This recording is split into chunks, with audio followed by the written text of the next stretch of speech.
মোহতারাম মুফতি আমির হামজা সাহেব নারী বিষয়ক সংস্কার কমিশন নিয়ে কথা বলতেছিলেন। আপনি কোন কারণে মুসলমানের এই 92% দেশে বলতে গেলেন যে দেহ আমার, সিদ্ধান্ত আমার? বিশেষ করে আজ 3 দিন যা আরম্ভ হয়েছে, ওরা বলছে চেয়েছিলাম হিস্সা, হয়ে গেছি বেশ্যা। আপনারা তো আসলে বেশ্যা। আপনাকে এখন মেয়ে মানুষ বলবে কে? আমি তো দেখলাম চেহারার দিকে তাকিয়ে, এখন যদিও জায়েজ না তারপরও দেখা লাগছে।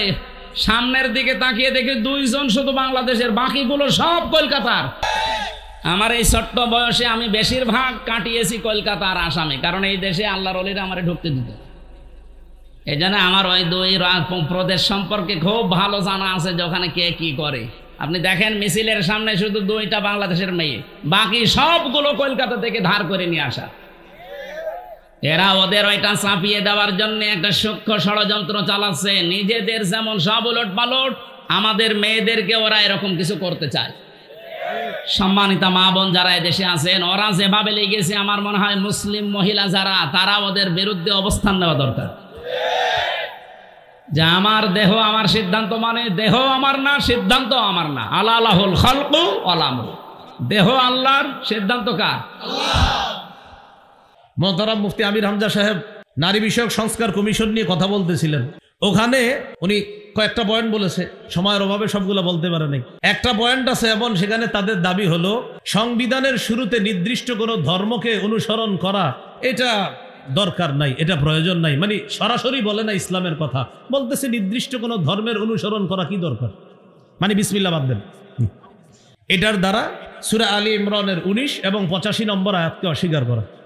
সূরা আলী ইমরানের 19 নম্বর আয়াতে আছে ইন্নাদ-দীনা ইনদাল্লাহিল ইসলাম, আল্লাহর কাছে একমাত্র দিন হলো ইসলাম। সুবহানাল্লাহ। 85 নম্বর আয়াতে আছে ওয়া মাইয়াবতাগি গায়রাল ইসলামি দীনা, কেউ যদি ইসলাম ছাড়া অন্য কোনো দিন কামনা করে, ফালাই ইউকবালা মিন, এটা কিছুতেই তার থেকে গ্রহণ করা হবে না। ওয়া হুয়া ফিল আখিরাতি মিনাল খাসিরিন, সে আখিরাতে ক্ষতিগ্রস্তদের অন্তর্ভুক্ত হবে। তাহলে বলেন আল্লাহর মনোনীত দিন, তাহলে ইসলাম ধর্ম কার? রাষ্ট্র কার? ব্যাস, এটা মুসলমান বলবে। এটা জগদ্দল পাথর ছিল বুকের উপরে, এখনো আছে। এখনো আছে মানে আগে কথা বলতে দিত না, আর এখন কথা বললে শোনে না। জিনিস একই। আগে কথা তো বলতেই দিত না, আর এখন এত বলা বলি, এরপরও শোনে না।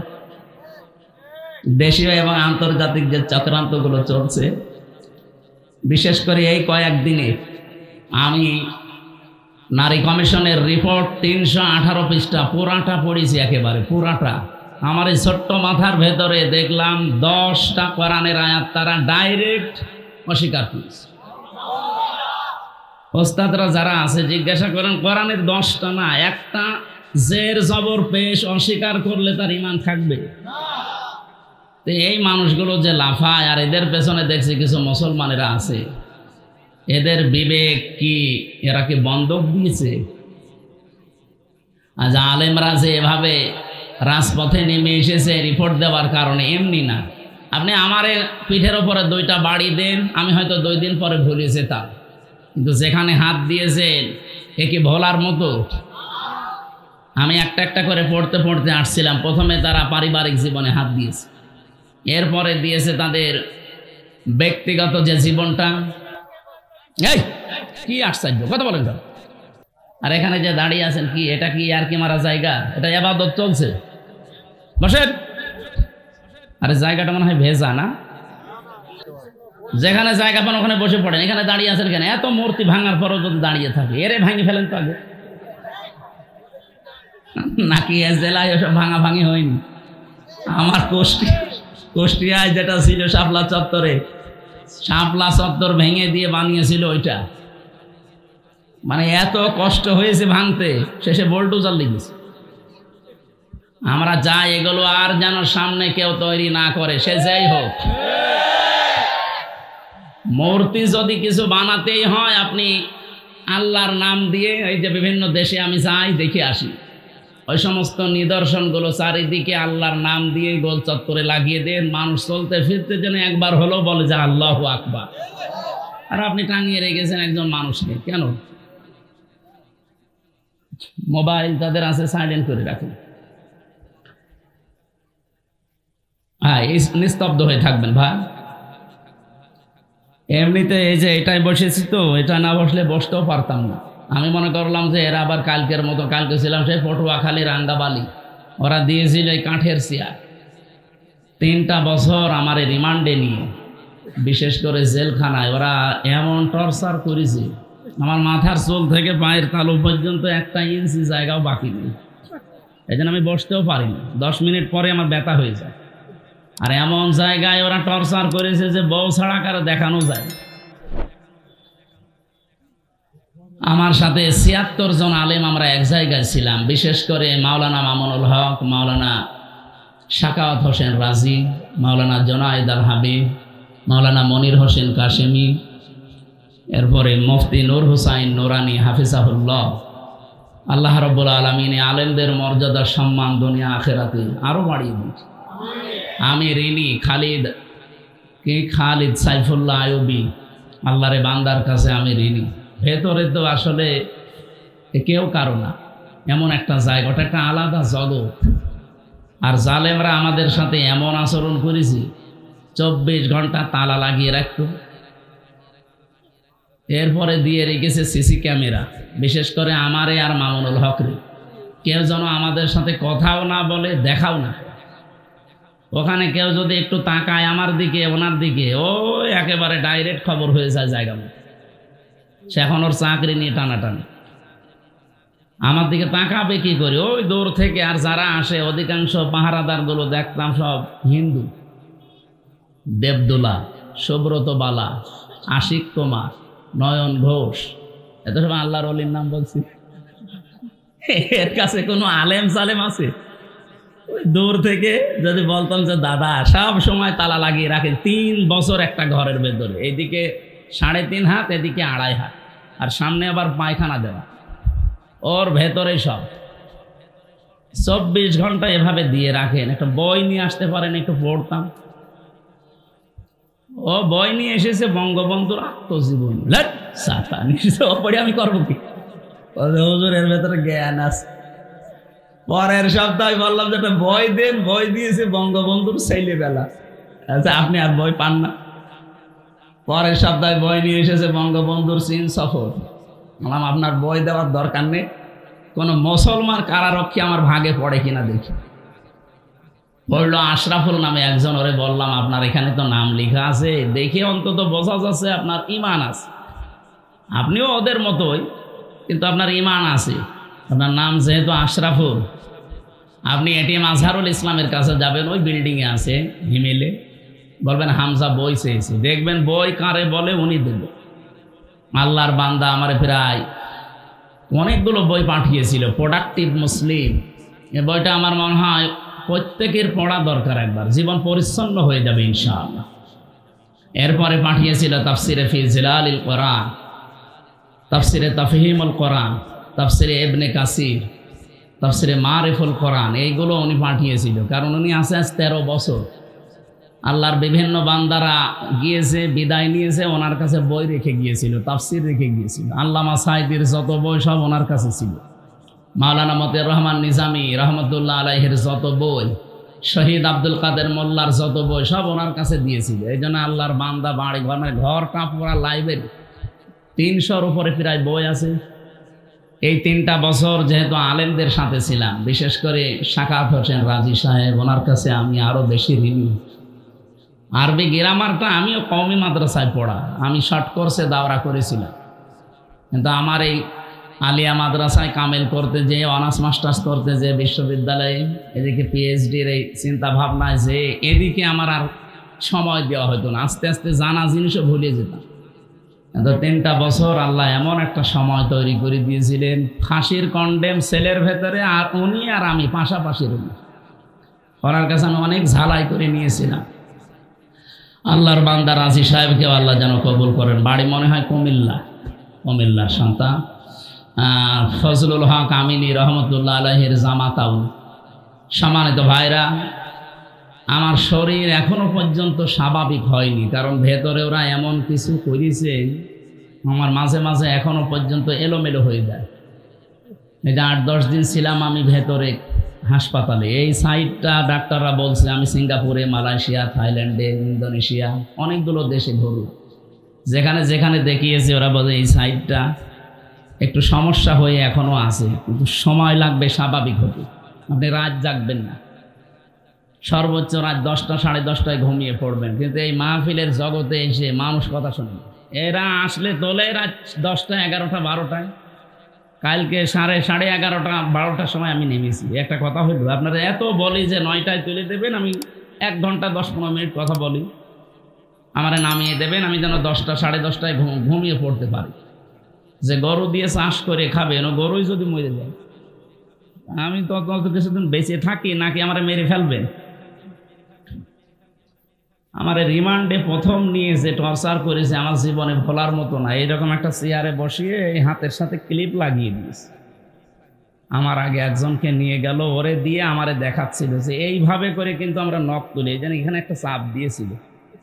আর 4.5 বছর চলছে, এখনো মিলিয়ে যায়নি। আমার আগে যারে নিয়ে গেল, ভালো মানুষ নিয়ে গেল, আসার সময় দেখছে ও মা গো বাবা গো চিৎকার করছে। এই জায়গায় এরকম চেয়ারের সাথে ক্লিপ লাগায়, হাতের সাথে, গলার সাথে একটা বেড লাগিয়ে দেয়, মাথায় একটা টুপি পরিয়ে দেয় কালো, পেছনে তো হাত বাঁধা, ডান্ডা বেড়ি দেওয়া, মাজায় দড়ি টাঙিয়ে রাখে, একটা মেশিন আছে, এসে শুধু হাতের কাছে পায়ের কাছে ধরে, একেবারে মাপ দেওয়া, শুধু একটা টিপ দেবে, একবারে নখগুলো সব খুলে চলে আসবে। আরে নখ খুলে আসলেও যদি ছেড়িয়ে দেয় তাও তো বাঁচা যায়, লবণ ছিটিয়ে দেয়। মুফতি ফখরুল ইসলাম ভাই আমার সাথে ছিল, মাঝে মাঝে আমারে বলতো, হামজা এই যে মানুষ শুয়ে থাকে এটা যে কত বড় নিয়ামত আমি টের পেয়েছি। ওরা আমারে মাটির নিচে নিয়ে প্রথম দিকে এই পায়ের ভেতরে হাত দিয়ে, এই লোহার ব্যারিকেড আছে সামনে, এর সাথে শিকল লাগিয়ে দেয়। 24 ঘন্টা একটা মানুষ এভাবে বসে থাকতে পারে? শুধু নাম শুনেছিলাম আমেরিকার ওই কারাগারে, কিন্তু বাস্তবে আমরা কিছু কিছু, আমার বিশেষ করে আমি এই আয়না ঘরে যখন ছিলাম প্রথম 10 দিন, আমি নিজে টের পেয়েছি যে মানুষের উপরে মানুষ এরকম অত্যাচারও করতে পারে। আর আমার এই কথাগুলো চিন্তা হয়, দেখি, আর মাঝে মাঝে মনে হয় যে এখনো যারা জালেমের পক্ষে সাফাই গায় ওরা কি মানুষ? বলে কি করেছে আপা, যে ওনার পালিয়ে চলে যাওয়া লাগলো, কি করেছে আপনার সাথে তো করেনি। আপনার বাবারা যদি ওইভাবে 8 বছর ব্যারিস্টার আরমানের মতো আয়না ঘরে রেখে দিত, তখন আপনি বুঝতেন যে কি করেছে। আপনি চিন্তা করতে পারেন, একটা মানুষ 8 বছর 10 বছর একটা ঘরের ভেতরে শিকল পায়ে বাঁধা বসে আছে, ও জানে না যে ওর নাম কি, ও ভুলে গেছে, কারণ 10 বছর ওকে কেউ ডাকে না। আমার পাশের ছেলে যে ছিল, মনে হয় 7 বছর ছিল, ওর জিজ্ঞাসা করেছে তোমার নাম কি, আমার দিকে আনমনা হয়ে তাকাচ্ছে, মনে হয় ওর নামও ভুলে গেছে, কারণ ওরা কেউ ডাকে না, ওর কাছে যায় না, ওর নামই জানে না। এ কোন বছর চলছে ও জানা নেই, এটা কোন মাস চলছে ও জানে না, এখন যে কিসের নামাজ পড়বে ও তাও জানে না, কারণ নামাজের সময় আমি নিজেও জানি না। আমি নিজে নামাজ পড়েছি আন্দাজে, 4 ওয়াক্ত নামাজে আমি পড়াটা টাঙানো ছিলাম একেবারে মাজায় দড়ি দিয়ে শূন্যের উপরে। আমি জানি না যে এখন কি নামাজ চলছে না কি চলছে। এমন এক ভয়ঙ্কর মাটির নিচে ঘর, দুনিয়ার কোনো আওয়াজ নেই, একেবারে আস্ত একটা কবর। চা নিয়ে এসেছেন?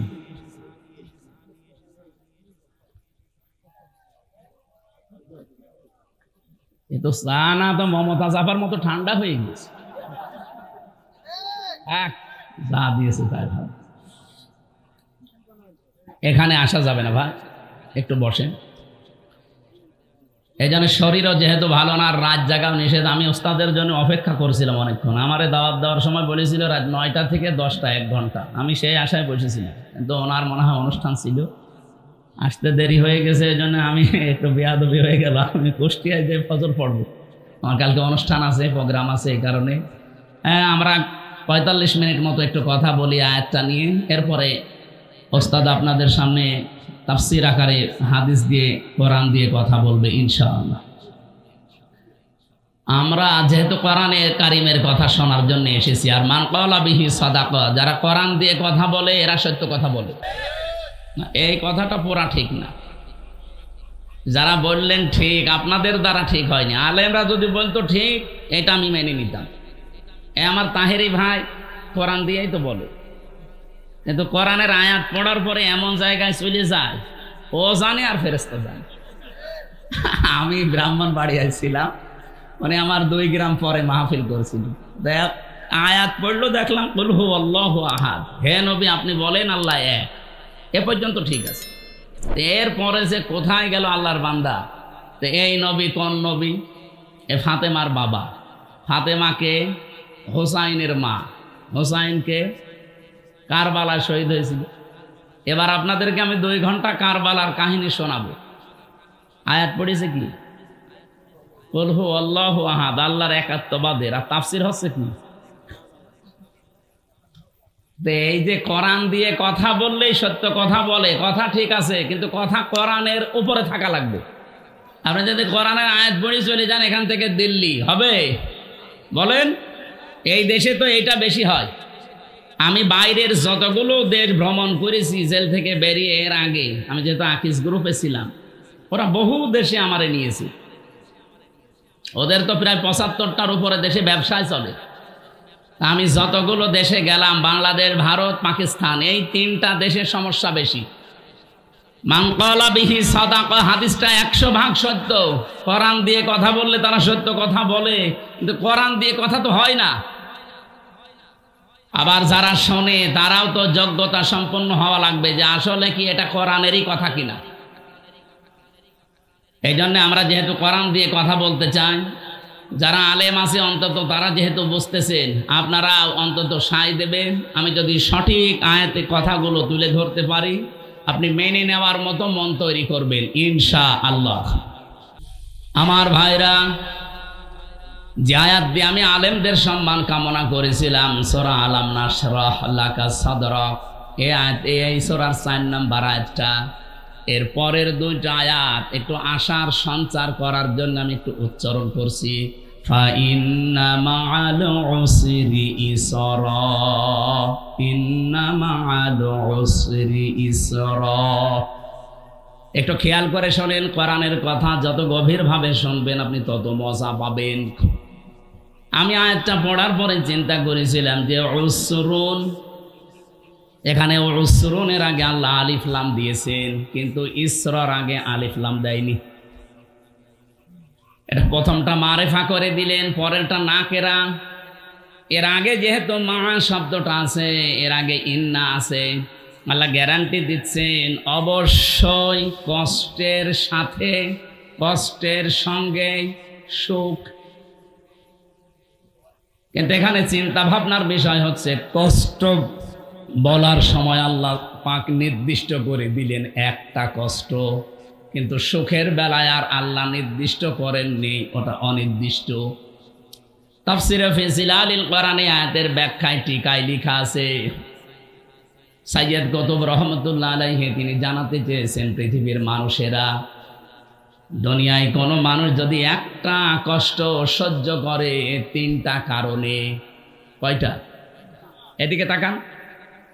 3টা কারণে যদি কেউ একটা কষ্ট দুনিয়ায় সহ্য করে, কমপক্ষে তার সাথে সঙ্গে 70টা সুখ, শান্তি, কল্যাণ আমার আল্লাহ রেডি করে রেখেছেন। কিছু বুঝেছেন না? বোঝেন? আপনি শুনছেন না? এদিকে তাকান।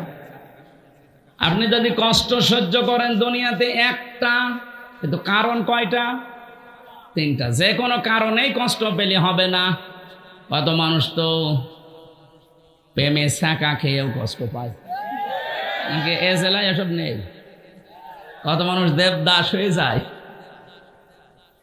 কত মানুষ এই যে পরকীয়া প্রেম করে যখন আর পারে না তখন কষ্ট পায় না। এলাকায় পরকীয়া প্রেম আছে? যারা করেছেন এখনো আছেন, এই মুহূর্তে মোবাইল নাম্বার ডিলিট করি। যারা করতে পারবেন হাত তোলেন তো দেখি। একজন, ও যতটুকু মানুষ অত মুসলমানই দেয়নি না, আমি হাসির জন্য বলি না। এই কাজ সারা দেশে কম বেশি চলছে। এটা যে কত বড় জঘন্য কাজ। আপনার নিজের স্ত্রী থাকতে আপনি আরেক জায়গায় লাইন করেন, আপনি মানুষ। যারা শয়তানের ধোকায় নফসের জালে পড়ে এগুলো করেছেন, এই মুহূর্তে আমাদের থামা লাগবে। যদি কেউ করে থাকেন এই মুহূর্তে তাওবা করে জীবনের মতো ফিরে আসেন, তাও মাপ পাবেন। আর এভাবে যদি চালাতেই থাকেন, এমন একটা সময় আসবে ইন্নামা নুমলি লাহুম লিয়াজদাদু ইসমা ওয়া লাহুম আযাবুম মুহিন। মানুষ যখন পাপ করতে করতে সীমা ছাড়িয়ে যায়, পরিপূর্ণ হয়ে যায় অপরাধ, তখন ওকে আর ফিরে আসার কোনো লাইন আল্লাহ রাখে না।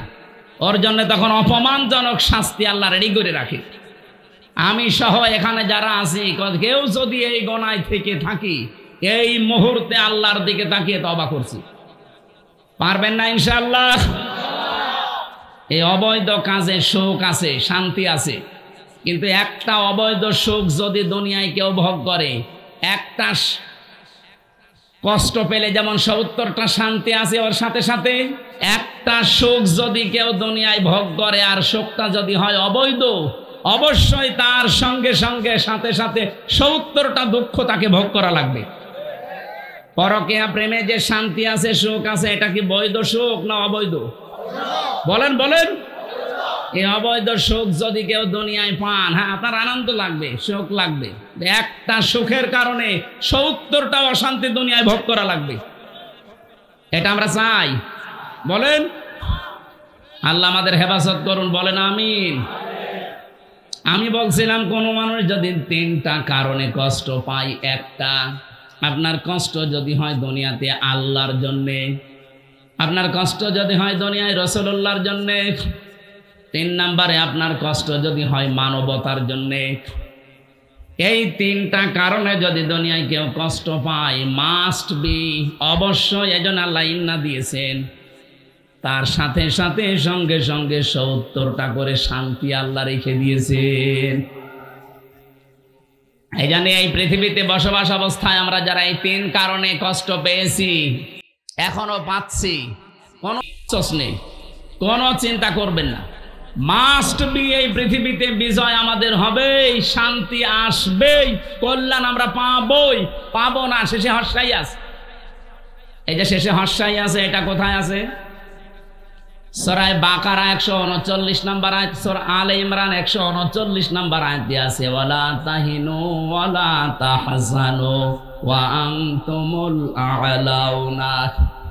শব্দটা আরবি গ্রামার দিয়ে আপনি মিলান, এই আয়াতটা মিলিয়ে দেখেছি আমি যে মিলছে না। ওয়ালা তাহিনু ওয়ালা তাহজানু, ভয় পাবে না, চিন্তা করবে না। ওয়া আনতুমুল আ'লাউনা, আ'লাউনার আগে আলিফ লাম দেওয়া আছে, অথচ আনতুম আ'লাউনা হওয়ার কথা। বালাগাত মানতিক অনুযায়ী, বিশেষ করে আরবি গ্রামার দিয়ে যদি আপনি আয়াতটা মিলিয়ে পড়তে চান, তাহলে আয়াত মিলছে না। সব সময় আমরা গ্রামারের নিয়ম জানি, মুবতাদা যদি মারেফা হয় খবর হবে না কেরা, অথচ এখানে আল্লাহ আলিফ লাম দিয়ে খবরকেও মারেফা বানিয়ে দিয়েছেন। আমি টিকায় পড়েছিলাম, খবর যদি কোনো সময় নাকেরা হয়, মারেফা হয়ে যায়, তাহলে ইফিদুল হসরা, হসরের ফায়দা দেয়, বাংলা অর্থ দাঁড়ায় হবেই। ওয়াংতুমুল আ'লাউনা, তোমরা বিজয়ী হবেই, হবে না হবেই। একটা শর্ত আল্লাহ শেষে লাগিয়েছেন, ইন কুনতুম মুমিনিন, যদি মুমিন হতে পারো। তাহলে আমাদের কোনো চিন্তা নেই, কোনো ভয় নেই, আমরা মনক্ষুণ্ণ না, হীনমন্যতায় ভুগি না। কারণ এই পৃথিবীতে আমরা বেঁচে থাকলেও লাভ, মরে গেলেও আমাদের লাভ। কোনো চিন্তা নেই, জন্য আমাদের ঈমান যাদের আছে তারা হতাশ হয় না কোনো দিন, যত কঠিন পরিস্থিতি আসুক, কারণ তারা বিশ্বাস করে এই 3টা কারণে যদি আমি কষ্ট পেয়ে থাকি, মাস্ট বি, আল্লাহ পাক যেহেতু ইন্না লাগিয়েছেন, উনি খেলা করার জন্য দেননি, অবশ্যই কোনো কারণ আছে। এই 3টা কারণে আমরা যারা কষ্ট দুনিয়ায় পেয়েছি, এখনো পাচ্ছি, আপনি বিশ্বাস করতে পারেন ৭০টা শান্তি, সুখ, কল্যাণ আমাদের সাথে আল্লাহ লাগিয়ে রেখেছেন। আল্লাহ এই আয়াতের বাস্তব কিছু আমাদের যেন দান করেন, বলেন আমিন। যাদের কষ্ট আজ আল্লাহর জন্যে, রাসূলুল্লাহর জন্যে, মানবতার জন্যে, আল্লাহ তাদেরকে যেন দান করেন। যেহেতু আমি ওই ষড়যন্ত্র নিয়ে আরম্ভ করেছিলাম, ওই কথাটা কয়েক মিনিটে বলতে চাই। এটা শিক্ষা আছে। 318টা পৃষ্ঠা পড়লাম, প্রায় আমি 28টা হাদিসের বিরুদ্ধে তাদের এই বক্তব্যগুলো পেয়েছি, 10টা কোরআনের আয়াতের ডাইরেক্ট বিরুদ্ধে। তার ভেতরে 3 নাম্বার পয়েন্টে ওরা লিখেছে দেহ আমার, সিদ্ধান্ত আমার। এটা প্রকাশ্য কোরআন বিরোধী কথা। দেহ আপনার মানে এ দেহ যে আপনার, আপনি কোথায় পেলেন? কোরআনে কারিমে সূরা আরাফের 54 নম্বর আয়াতের মাঝের অংশে আল্লাহ জানিয়েছেন আলা লাহুল খালকু ওয়াল আমরু তাবারাকাল্লাহু রাব্বুল আলামিন। এ পৃথিবী বানিয়েছি আমি, এখানে সিদ্ধান্ত চলবে কার? আপনি কি করতে বলতে গেলেন যে দেহ আমার? এ দেহ আপনার কে বলেছে আপনাকে? আপনার মা বাবা শুধু বিছানায় ছিল, এতটুকুই শেষ। বাকি ওই বীর্য থেকে শুরু করে হামজা পর্যন্ত বানিয়েছে কে? এই জন্য আল্লাহ একটা দুর্বল জায়গায় আঘাত দিয়েছেন। ফালিয়ানজুরিল ইনসানু মিম্মা খুলিক, খুলিকা মিম্মা দাফিকিন ইয়াখরুজু মিন বাইনিস সুলবি ওয়াত তারাইব। এটা কিছুদিন আগে আমি মালয়েশিয়া ইন্টারন্যাশনাল ইসলামিক ইউনিভার্সিটিতে সেমিনারে গিয়েছিলাম। ওখানে প্রায় 120টা দেশের ছেলেমেয়েরা, বিশেষ করে ইসলামিক চিন্তাবিদ যারা বিশ্বে নাম করা, ডক্টর জাকির নায়েক সাহেব, এরপরে ওনার উস্তাদ যারা আমেরিকা থেকে এসেছিল, একজন ডক্টর নোমান আলী খান হাফিজাহুল্লাহ, এই মানুষগুলোর কিছু কিছু 2 মিনিট 3 মিনিট 5 মিনিট করে সময় দিচ্ছিল। আমারে আলোচনা দিয়েছিল যে তাকওয়ার স্তরগুলো আপনি বলেন। আমার সময় দিয়েছিল মাত্র কয় মিনিট, তাড়াতাড়ি করে আমি যতটুকু বলেছি। আমার পরে একজন, ওনার বাড়ি মনে হয় ফ্রান্সে, উনি যে কথাটা বলছিলেন এই আয়াতটা দিয়ে, উনি তো বিজ্ঞান মনস্ক, উনি বিজ্ঞান পড়ান যেহেতু বিশ্ববিদ্যালয়ে, উনি বলছিলেন যে সোলবনটা আল্লাহ 1 বচন দিয়েছেন, আর তারাইবটা বহু বচন দিয়েছে। এদিকে তাকান। মানুষ বানাতে আল্লাহ বলেন মানুষকে নজর করে দেখে না যে আমি কি জিনিস দিয়ে তাকে বানালাম। এই যে আল্লাহ এখানে র না দিয়ে নাজারা দিয়েছেন, তার মানে র মানে চোখ দিয়ে এমনি দেখা, আর নাজারা মানে গবেষণা করে দেখা। আল্লাহ জানাতে চায় যে মানুষ যেন একটু চিন্তা ভাবনা করে, গবেষণা করে, ওর পেছনে একটু তাকায় যে আমি কি দিয়ে তাকে বানালাম। ইয়াখরুজু মিন বাইনিস সুলবি ওয়াত তারাইব, দ্রুত গতিতে বের হয়ে যাওয়া নাপাক পানি দিয়ে আমি আল্লাহ তাকে বানিয়েছি। এখানে এই জন্যে যেটা দিয়ে বের হয় পানিটা, এই সলবন বলা হয় পুরুষের লজ্জাস্থান, আর তারাইব মেয়েদের লজ্জাস্থান। উনি আমাকে ব্যাখ্যায় এই সেমিনারে শোনাচ্ছিলেন যে সন্তান পৃথিবীতে আসতে কি শুধু বাবারই কষ্ট হয় না মার কষ্ট হয়? মায়ের কষ্ট হয়। আল্লাহ মায়ের ব্যাপারে বহু বচন দিলেন, তারাইব। সলবন 1 বচন দিলেন, বাবার কষ্ট নেই? কথা বলেন না কেন?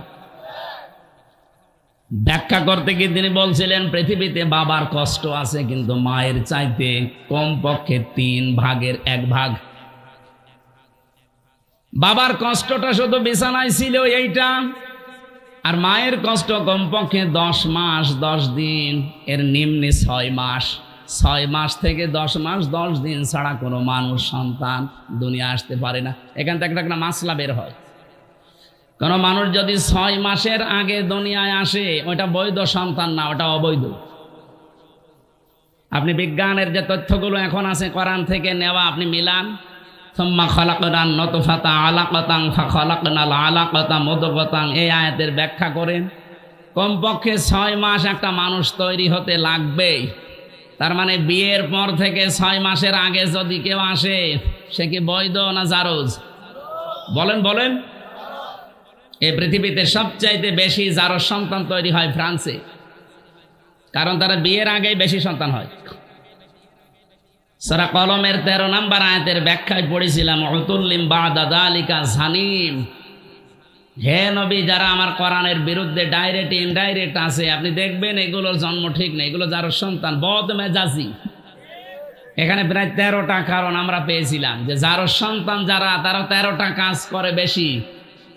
1 নম্বরে তাদের মেজাজ হয় হট, সব সময় মেজাজ খারাপ। এরকম মানুষ দেশে নেই?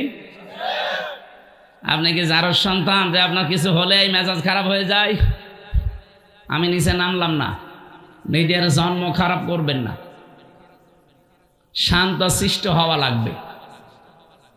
পৃথিবীর যত নবীকে আল্লাহ পাঠিয়েছিলেন আপনি দেখেন অধিকাংশ নবীর মেজাজ ছিল ঠান্ডা। একজন নবীর মেজাজ গরম ছিল অন্য কোনো কারণে না, আল্লাহর বিধানের কারণে। মুসা আলাইহিস সালাম আমাদের মতো এই যে মুরগিতে ধান খেয়েছে এই নিয়েই মেজাজ গরম হয়ে মারামারি করে মাথা ফাটাবেন না। উনি এই জন্যে রাগেননি, উনি রাগতেন যদি আল্লাহর বিরুদ্ধে এবং মানবতার বিরুদ্ধে কোনো কাজ দেখতেন। ওই যে ফেরাউনের বাবুরচিকে যে এক চড়ে মেরে ফেলেছিলেন, ওটা কি ওনার নিজের ব্যক্তিগত রাগে?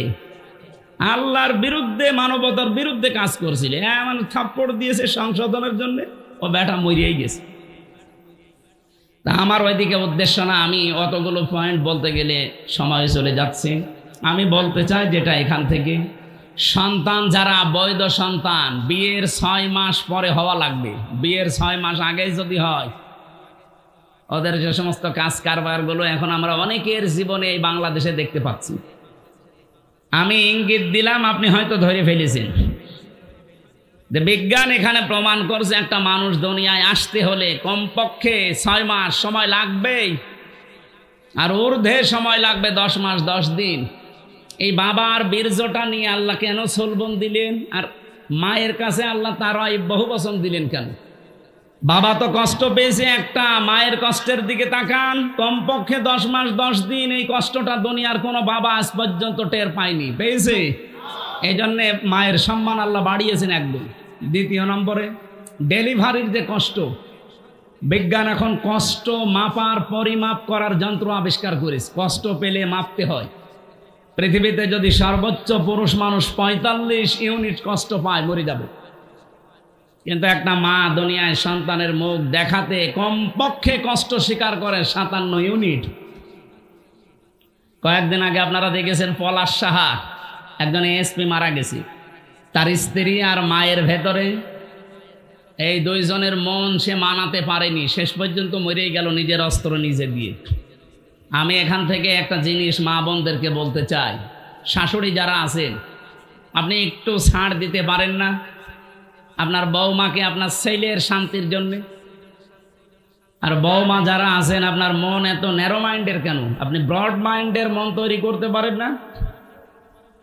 আপনার স্বামীর জন্যে আপনার শ্বশুর শাশুড়িকে নিজের মা বাবার মতো মনে করে একটু ছাড় দেন না কেন? আজ হাজারো স্বামী আমরা এখানে যারা আছি মানসিক রোগী, শুধুমাত্র পরিবারে মার বোর ছোট মনের কারণে। আমাকে বেশি বললাম? এটা বাংলাদেশে আজ হাজারো স্বামী আমরা অসুস্থ হয়ে আছি মানসিকভাবে, কিছু বলতে পারি না। তাই এই জন্য আশা করবো মা বোনেরা আপনাদের মনটা আপনারা ছোট করবেন না, বড় মনের অধিকারী হন। পৃথিবী আর কয়দিন পরেই তো আপনিও মাটির নিচে যাবেন, আমিও মাটির নিচে থাকবো। আপনার সাথে আমি ভালো ব্যবহার করি এই কারণে, আপনার এই ভালো ব্যবহার দিয়ে আমার আখেরাত তৈরি হবে। কি কথা বলে না কেন? আমি আলেমের সাথে ভালো ব্যবহার করব এই কারণে ব্যবহার দিয়ে আমার আখেরাত তৈরি হবে। তার সাথে আমি খারাপ আচরণ করলে এইটা দিয়ে আমার আখেরাতে জাহান্নাম তৈরি হবে। জান্নাত জাহান্নাম আপনার এই কামাই দিয়ে তৈরি করবে আল্লাহ। আল্লাহ আমাদেরকে এমন এমন কাজে আঞ্জাম দেওয়ার তৌফিক দিন। আমি মা বোনদের জন্য যেহেতু বলছিলাম, আশা করছি আপনারা ছাড় দেওয়ার মন মানসিকতা তৈরি করবেন। এই যে ঈদ আসতেছে, মায়ের জন্য যদি 1000 টাকা দিয়ে শাড়ি কেনে, স্ত্রীর জন্য যদি 700 টাকা 3 পিস দেয়, 3 মাস কথা বলে না। এরকম ছোট মনের বউ নেই? কার বউ এরকম? হাত তোলেন তো দেখি, এরকম সাহস আপনার? না, নারায়ণগঞ্জেও যদি এই সাহস আপনি না দেখান, এটা নজরুল ইসলাম বাবুর এলাকা।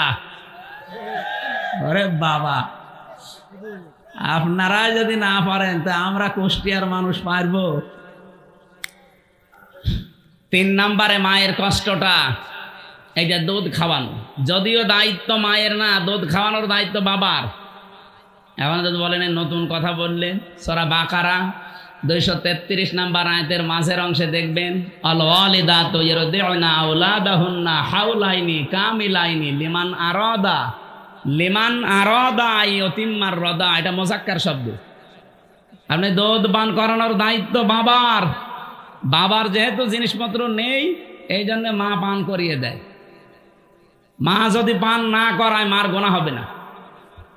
আমার মনে হয় এটা মাইকে বলা ঠিক হলো না, কারণ আমারও 8 মাসের একটা বাচ্চা আছে। তো ম্যাডাম যদি এখন শোনে, বলে বাড়ি আসেন, টাকা দেন, তারপরে আপনার মেয়ের দুধ খাও, এটা মুসিবতে পড়ে যাবে না? ঠক্কু, আমি আর কোনোদিন বলবো না। এই যে 3টা কারণে মায়ের সম্মান আল্লাহ এত বাড়িয়েছেন, নবীজি এত বাড়িয়েছেন, তার ওয়াইফটা এমনি দেয়নি।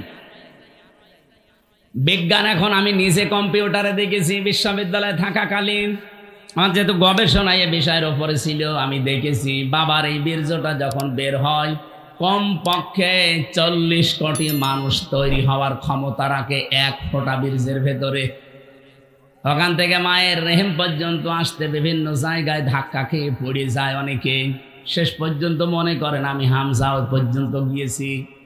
আল্লাহ পাক বলেন 40 40 40 120 দিনে আমি 4টা জিনিস এই নাপাক পানি দিয়ে বানাই: চুল, রগ, হাড় আর পর্দা, রক্ত, গোশত, চর্বি আর চামড়া। মার বাবার এই 2টা নাপাক পানি দিয়ে 4 4 8টা জিনিস যখন এক হয়, আল্লাহ বলেন আমি যেহেতু রব নাম নিয়েছি। আর রবের অর্থ কি? তার বিয়াত সাইয়ে ইলা কামালিহি সাইয়ান ফাসাইয়ান, নেই থেকে পূর্ণতার দিকে যিনি ধীরে ধীরে পৌঁছিয়ে দেন, তার আরবি নাম রব। আল্লাহ এই নামটা নেওয়ার কারণে দেখেন আমাদেরকে আস্তে আস্তে পৌঁছিয়ে দিয়েছেন একেবারে হামসা পর্যন্ত। সূরা নাহালের ভেতরে আছে 78 নম্বর আয়াতের মাঝের অংশে আছে এটা, ওয়াজআলা লাকুমুস সামআ ওয়াল আবসারা ওয়াল আফইদা। রব্বুল আলামিন বলেন শ্রবণ শক্তি, দর্শন শক্তি, বাক শক্তি, আরো 2টা কথা অন্য আয়াতে আছে, আকেল শক্তি আর ঘ্রাণ শক্তি। এই 5টা জিনিস আমি আল্লাহ আমার রব নামের কারণে বান্দাকে দেই। 8 5 13টা জিনিস যখন এক হয়, তখন আল্লাহর ফেরেশতারা জিজ্ঞাসা করে এর আকৃতি বানাবো কেমন, কি ছেলে না মেয়ে হবে? ওয়াল্লাযী ইউসাউবিরুকুম ফিল আরহামি কাইফা ইয়াশা, তিনি সে আল্লাহ যিনি মায়ের রেহেমের ভেতরে তোমাদের আকৃতি তৈরি করেন। এটা বানাই কে? আকারটা বানিয়েছে আল্লাহ, বডি বানিয়েছে ফেরেশতারা। 8 5 13টা জিনিস এক হওয়ার পরে আল্লাহু আখরাজাকুম মিন বুতুনি উম্মাহাতিকুম লা তা'লামুনা শাইয়া, আস্তে করে তিনি দুনিয়ায় আমাদেরকে বের করে নিয়ে আসেন এমন সময়, যে সময় আমরা কিছুই জানতাম না। ধীরে ধীরে এভাবে আমার আল্লাহ বিভিন্ন জিনিস পেটের ভেতরে যে খাবারের ব্যবস্থা করেছেন নাভির ভেতর দিয়ে, দুনিয়ায় আসার পরে দাঁত দিয়েছেন শক্ত খাবার খাওয়ার জন্যে। এরপরে এখন আমি এই 33 বছরের আমির হামজা। বলেন তো আমার ভেতরে আমার কি নিজের আছে? আমার মা বাবার যা আছে শুধু বিছানায় থাকার দায়িত্ব, বাকি যা করলো পোড়াটাকে। আপনি কোন কারণে মুসলমানের এই 92% দেশে বলতে গেলেন যে দেহ আমার, সিদ্ধান্ত আমার? বিশেষ করে আজ 3 দিন যা আরম্ভ হয়েছে, ওরা বলছে চেয়েছিলাম হিস্সা, হয়ে গেছি বেশ্যা। আপনারা তো আসলে বেশ্যা। আপনাকে এখন মেয়ে মানুষ বলবে কে? আমি তো দেখলাম চেহারার দিকে তাকিয়ে, এখন যদিও জায়েজ না, তারপরও দেখা লাগছে। সামনের দিকে তাকিয়ে দেখি 2 জন শুধু বাংলাদেশের, বাকিগুলো সব কলকাতার। আমার এই ছোট্ট বয়সে আমি বেশিরভাগ কাটিয়েছি কলকাতার আসামে, কারণ এই দেশে আল্লাহর ওলিরা আমারে ঢুকতে দিত। এই জন্য আমার ওই 2 প্রদেশ সম্পর্কে খুব ভালো জানা আছে যে ওখানে কে কি করে।